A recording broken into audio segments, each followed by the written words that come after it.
we were the flood, we were the body, and two lives, one life, sticking it out, letting you down, making it right.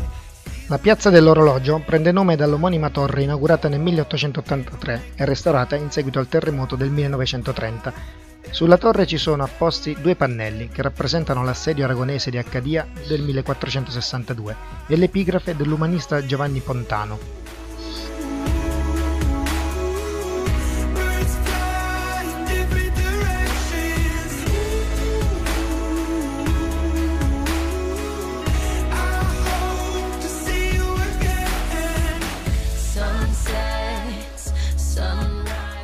Nella piazza c'è anche la fontana monumentale a forma di tempietto in stile neoclassico, realizzata con pietre locali.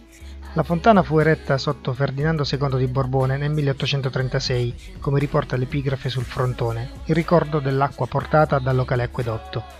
Nel 1987, sotto il portico, furono inseriti due pannelli di bronzo in memoria dell'assedio aragonese del 1462.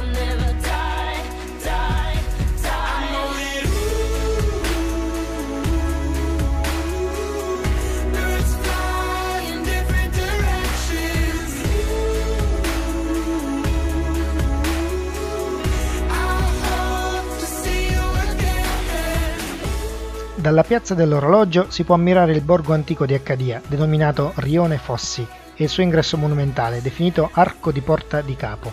Proprio attraverso questo ingresso le milizie di Re Ferrante I, forti delle artiglierie, irruppero nella rocca assediandola.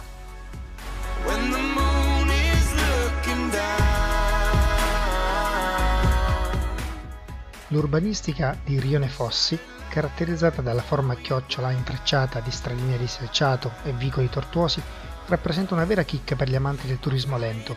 Pietre, grotte anticamente abitate ed abitazioni medievali danno vita ad atmosfere magiche di rara bellezza.